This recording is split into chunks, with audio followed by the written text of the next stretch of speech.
Summer is still a ways off, but now is the time to start thinking about the fun things you want to do with your kids once school lets out. And here to give us some different activities to think about is hip travel mama, Anne Taylor Hartzell. Welcome back, Anne. It's a pleasure to meet you. It's my first time getting a chance to meet you. It's awesome to have you. Yeah. Listen, now you and I were talking a second ago. Yeah, we were.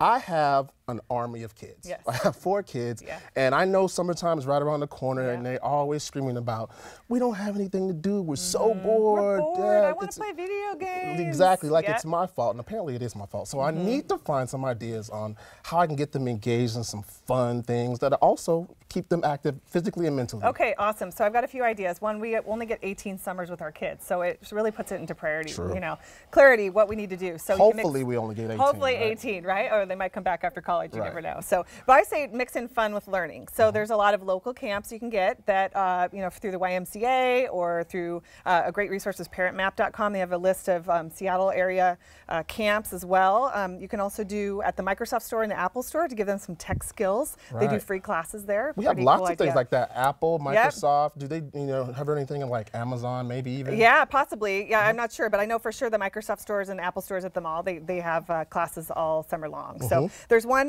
thing that I have my eye on is North Cascades Family Camp. Pretty cool on Diablo Lake. It's about 3 hours away. You get to choose your own itinerary, and it's like a customized family camp where you get to unplug, get a little intro to nature, a very fun way to get away and have some family time, but also learn about nature as well. Right. Now, you said something that is very key to me, and I'm sure a lot of parents out there as well. You talked about unplugged. Now, Unplugged. I don't want to be the bad dad all the time that comes to my kids and say, put your phone down or put your tablet down, but we have to do it sometimes. Now, how do I get away with doing that? What can some of these things I can plug my kids into that are good as opposed to plugging them into their electronic devices? Well, I totally agree. I have the same problem in my house too. It's always put the phone down, get the phone out of your screen, out of your face. I think going for a hike is a really great way to do it. There's so many hikes around here in the summer. Franklin Falls, there's Denny Creek water slide. So when it's hot outside, it's a little hike, 2.5 miles round trip. You can go slide on the water rocks and take a packed lunch and spend the day there. You got to back up. We're just talking about sliding down water rocks. Yeah. Because I'm not really an outdoorsy kind of guy. So I'm looking forward to getting into more outdoorsy type of stuff. For sure. Is it like a water slide? Well, it's not a slide.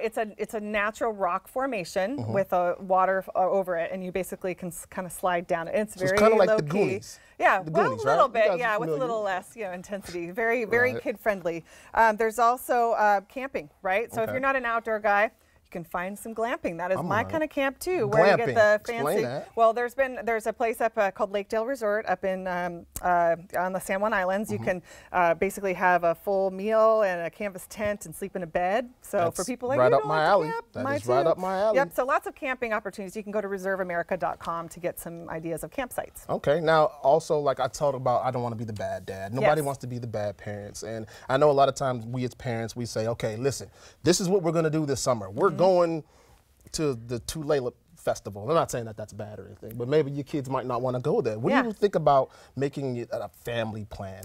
Getting some of your kids in. So kids, in order for them to have buy-off on a vacation, you need to involve them in the planning process. And I think as our older kids are getting older, right, it becomes a lot easier. So we have we print out the 3 months of summer. We sit down and we first plot out what are the things that are already scheduled. So soccer tournaments or, things that, family trips, things that we already have planned. And then say, what are some things that you want to do this summer? And every family member gets a chance to pick 1 or 2 things that they want to do. And then you sort of look at your whole calendar and say, all right, we've got some spots for this, so we're going to prioritize this, so everybody feels involved in the process. That's awesome. Now, I know that we live in a very unique area here in the Pacific Northwest. We have the mountains, we have the ocean, the Puget Sound, and then we have the metropolitan area like Seattle. But one thing that we do have is a foreign country that's in pretty near proximity to us. What do you think about maybe visiting a foreign country? There is absolutely the summertime, and as you get busier with kids in school, you can't pull them out as often during the day. So summer's the time to go stamp your passport, go see another culture. You could even jump on the on the ferry and go head up to Victoria for a short trip. It's very affordable for a lot of families, just to get a different sense of place. Now, just curious, how late is it to get your passport? How late is it to get your passport? I mean, if I'm a 40-year-old kid like myself and I don't have my passports yet. You can still do it. So the forms are very convenient for you to print on downtown. Downtown, you can go in and grab your passport as well. You can print out your forms. It's still time for summer. You can also put a rush on your passport. So awesome. It's never too late. Awesome. Again, and it's cool to be spontaneous as well, right? Just kind of, again, we live in a very unique place where you can get to a lot of cool, interesting things real quick. So being spontaneous is a good idea. I think the Northwest, actually, we have the best place for being spontaneous. Like you said, we have the mountains, we have the, the sound. You can get away within 2 to 3 hours, with a tank of gas and head out of town. So I always say sign up for alerts from lastminutetravel.com or your favorite brands.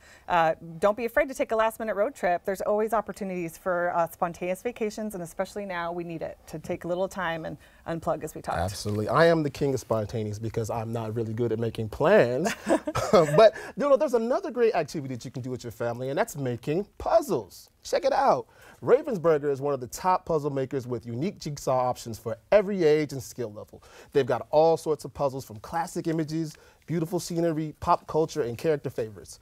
Puzzles can help you improve your memory, like I could use that, and improve your mood, I could use that too, and lower stress levels. We could all use a little bit of that. Plus, it's a great way to unplug and spend time with all your family members. And it's fun, of course.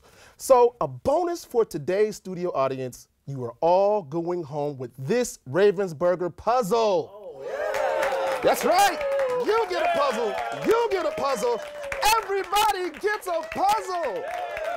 Awesome. Channel my inner Oprah right there for a second. Yes. Yes, everybody's going to get this incredible puzzle. But when we come back, we're going to learn about a new program that's helping to remove transportation barriers for youth in the foster care system. So stay tuned. We'll be right back.